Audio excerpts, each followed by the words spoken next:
So recently, I had a few encounters with a delivery guy. First, he asked me, "Are you, my full name, from my previous address?" You moved," while smiling creepily. I thought that he was just a delivery guy that was trying to do small talk, so I brushed him off. I do live alone, so I thought that I was just overthinking by getting creeped out. But then I realized after I thought about it that he was my neighbor in my previous address. He struck up a conversation with me saying that he knows one of my friends. I don't like talking to strangers, so I didn't talk with him long, but it stayed with me because I felt uncomfortable with him, like I felt he was dangerous. After that, I was going out and I saw him again delivering to my neighbor, and I ignored him trying to walk by. He saw me and recognized me even if I was wearing a mask and asked the same question again. After that, since I don't go out much, I don't see him as often. There was this one time that he was standing in front of my neighbor's house, but I just walked by him. And then I saw him in my Facebook friend requests and just ignored him again, but I was obviously creeped out, so I told my friend that he said he knew me. At first, my friend said that she didn't know anybody with that name, but his last name made her recognize him as a son of a family friend. They never talked. His family didn't know that he was working as a delivery guy, and he was laid off because he became obsessed with his boss, which was older than his mom. I also lost my keys, so I asked my landlord for a replacement. I didn't think much of it until I got home to my door being open. Obviously, I was cautious, but there was no one at my apartment, so I sighed in relief, thinking that maybe I had left it open. I work night shift, so sometimes my mind is all over the place. Now that I'm thinking about it, I overlooked a lot of things, and I'm thinking about installing a CCTV in front of my apartment. I'm still scared though because he knows my address. Also, my friend told me to report him to the police, but I'm too scared because they might just let him go and he'll take revenge on me. He also told me that he might be doing drugs as told by his family since he's acting suspicious. The most that I can do right now is change my locks and install the CCTV in front. Wish me luck. In 2018, I lived with my partner and my German Shepherd in the Humboldt Park neighborhood of Chicago.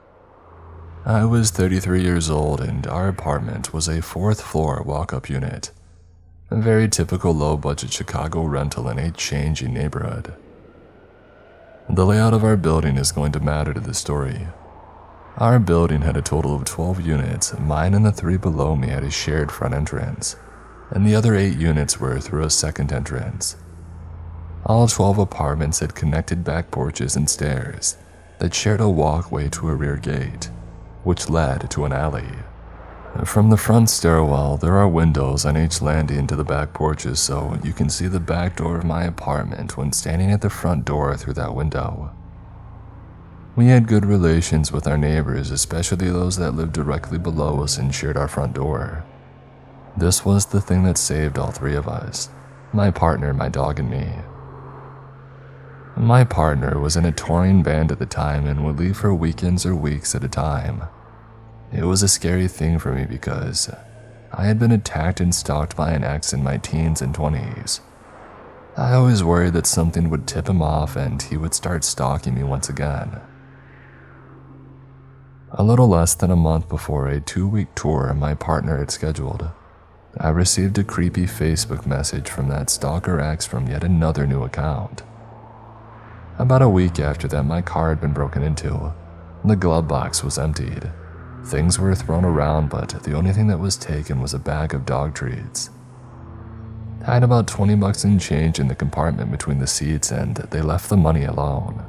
I was on high alert at that point, and very scared about the time that I would be alone during the tour. My partner was kind of irritated with me and the situation, and that felt it was too last minute to cancel, especially over what amounted to be a bad feeling and a few isolated things that weren't direct threats. And truthfully, car break-ins are very common in Chicago. It's happened to me like 15 times, and the police usually do the reports over the phone, and don't even come out to the scene. What I found really strange was that the thief didn't take the money. There was a homeless man who had started camping on the boulevard nearby recently. So my partner left for his tour and I set up cameras and bought door braces for my front and back doors. I became completely nocturnal, unable to sleep at night. My poor dog developed diarrhea, maybe because she was picking up on my stress level. It meant that I was taking her down all 4 flights of stairs for her to go blast her bowels 6 or 7 times a night. I had the distinct, prickly, crawling sensation of being watched when I would take her out, but I couldn't tell what was genuine and what was my own fear and paranoia. Her diarrhea lasted an unusually long time, like 3 or 4 days. I was going in and out the main door a lot, feeling very scared, and I noticed that some of my neighbors wouldn't pull the door all the way closed, so the lock engaged. I mentioned it to my downstairs neighbor one day, including that I was extra careful because of the stalker. He was supportive, said that he had mentioned it to the other neighbors if he saw them, and I noticed that the door was locked more frequently after that. My partner came home at about 11 a.m. on a Sunday morning. At about 8:30 that morning, my first floor neighbors had been broken into. He was a metalhead dude who collected instruments, sold weed and psychedelics, and lived alone. I guess he went out for breakfast and he left his door unlocked while he was gone. Somebody had come in, eaten the leftovers in his fridge, took a coat and a pair of boots, and left a filthy coat and pair of boots. Took his college diploma but left $500 in the same cabinet. They left all the expensive musical instruments and mixing equipment. Left the drugs but did take a set of keys. The keys were to the first floor apartment and a master key for the front door and the back gate. My neighbors ran into each other right after the break-in, and the second floor neighbor said, "Make sure you go and tell me because she is a stalker." So my metalhead neighbor came up to let me know what had happened. My partner had just gotten back from his tour when he knocked at the front door. I jumped out of my skin but looked through the people, recognized him, and the 3 of us stood on the stairs at my front door while he told us about the break-in. We jabber-jawed for a while, about 15 or 20 minutes. While we were talking, we heard the front door open and close below us but thought nothing of it. And then we saw a man climbing up my back porch steps to my back door through the window. There was no other apartment that he could have been going to, and he had to walk past all 11 more accessible units on his way to mine. He wasn't my stalker and I didn't recognize him, but his image is burned in my mind. He was wearing flashy black and white high-top sneakers. His black coat was oversized and hanging off his shoulders. We locked eyes through the window when he froze halfway up the stairs to my back porch. He slowly took his cell phone and called someone as he slowly turned around halfway up the steps. He walked back down the stairs in artificially slow motion, like he was pretending to be nonchalant, and then bolted into a sprint as soon as he hit the porch below mine. My neighbor ran downstairs and dialed 911. My partner and I ran through the apartment to the back porch and saw a sedan and a windowless van pull out from the sketchy building 2 doors down. Both cars floored it out of the alley. We didn't get the plates, but the cops said that it wouldn't have mattered. There wasn't any crime committed and nothing concrete to justify stopping them. And they very condescendingly explained this to me as they took my statement later. My neighbor is the one who actually made the call and had the police report. My partner and I were just considered witnesses. For a long time, the thing that scared me the most was the tool that my neighbor found when he went running downstairs. It was a 2x4 piece of wood cut to about 2 feet, but about 6 inches of it had been made into a handle. It looked like a paddle, and for a long time I couldn't figure out what it was, but I'm pretty sure it was a ram for the door jamb or locks. When I looked at my door afterward, it looked like the frame had been repaired, like it had been broken open before.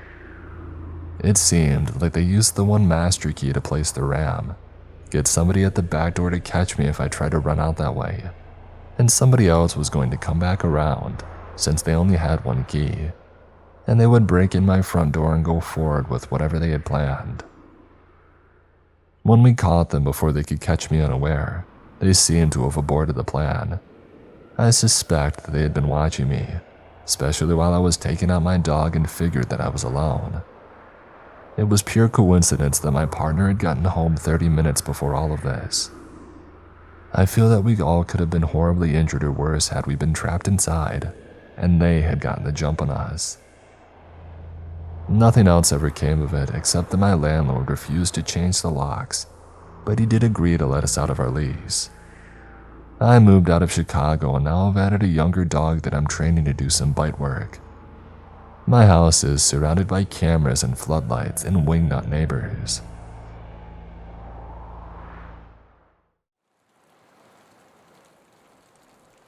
This story happened about 1.5 years ago now when I was around 19, and it will always stay with me. It has definitely given me PTSD and a greater fear of men since it happened.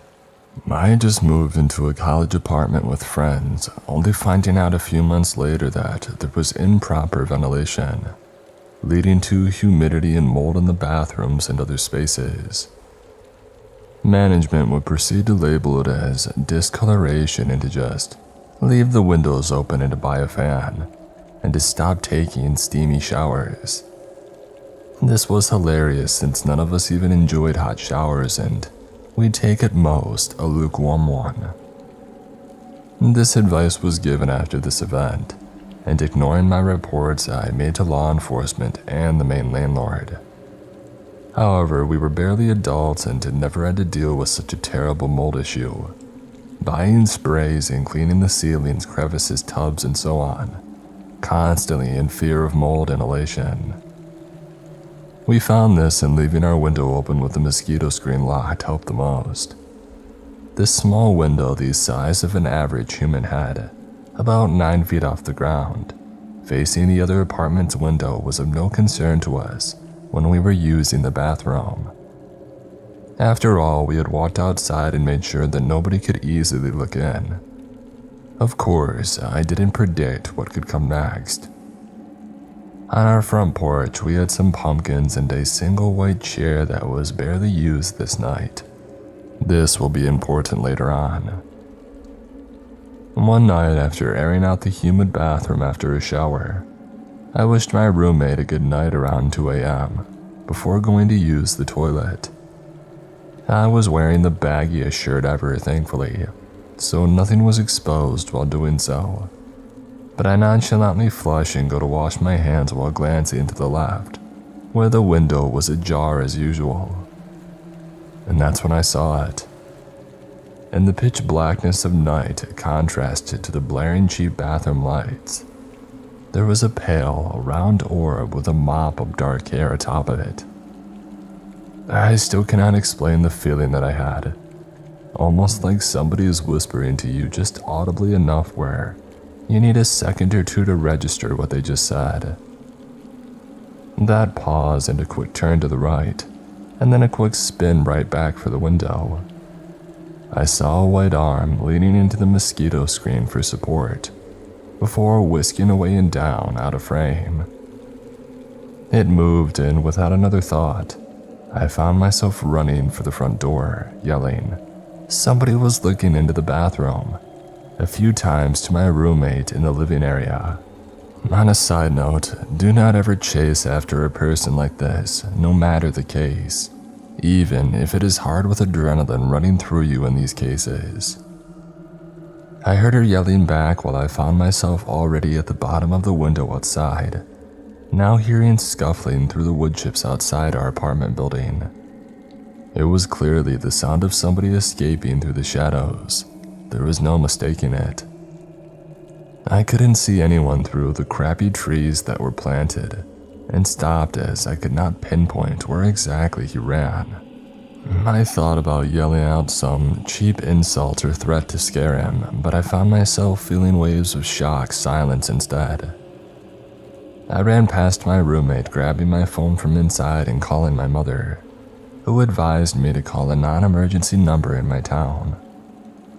I did so while sitting on the patio with my self-defense items and my roommate. The lady that answered was annoyed and sounded like she didn't believe me. no matter what I said, because I did not get a good look at him. She simply sighed and said the police will be over to survey the complex a few times, and they hung up. My roommate and I were in shock, just sitting there in silence. We discussed in detail what just happened when we saw a cop car driving around an apartment complex 1 block away, and then immediately driving off after a minute. Obviously, this left me feeling defeated more than before. I got angry, stood up, and examined the area outside my window myself. I saw no footprints or markings that were unnatural, and I even tried to stand on the electric boxes outside to see if I could look inside, and not only were the boxes too narrow for somebody any bigger than myself, as I have a small shoe size compared to the average man, as I guessed he was from his vague appearance, but this would only allow for a view of half the ceiling for a second or two before falling off. This was not how he looked in. I knew from the way that he had struggled to get down. I saw enough of his torso to determine that he was around 5'8", and had to have some other way to easily be staring in like he had. It was also odd that he had darted off without me seeing him, and only hearing him, because there are sensors placed around the complex, with one right by our bathroom window. When triggered, they display a bright and blinding light that lights up the whole back area inside of our apartment, right where this occurred. I brainstormed for a second before darting off past it. It didn't go off. When I walked back to my roommate, that was when it did. I tested this twice over with the same results. It only worked when you were not running past it. I felt a sense of relief only to the fact that I was not so crazy. I was the only witness to this, but I could tell that my roommate believed me. We headed back to our front door, talking about what we would do if he came back. Obviously, we would be keeping our window closed from now on, but we had to give him just desserts, we thought, in our exhausted and overwhelmed teen heads. That was when I joked about grabbing one of our pumpkins and hitting him over the head with it, when I stopped in my tracks. "Hey, didn't we have a chair there?" I asked. The white patio chair was gone.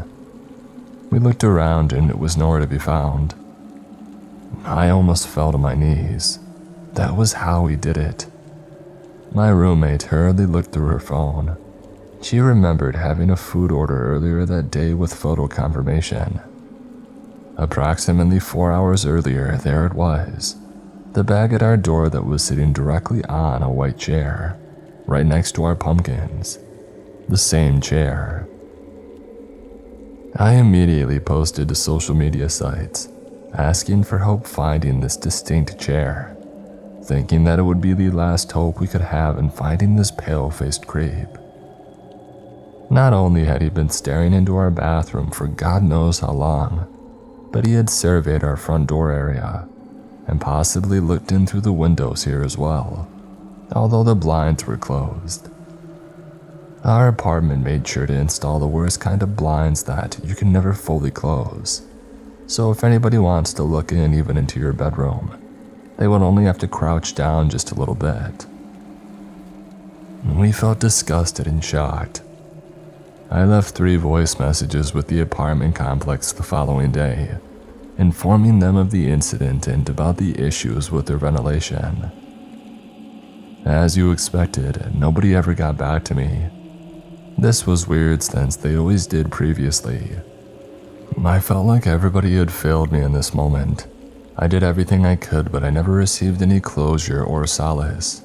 In fact, I received tips from other college girls in the same area, telling me of very similar experiences, where they sometimes had full view of a greasy older man even touching himself to them.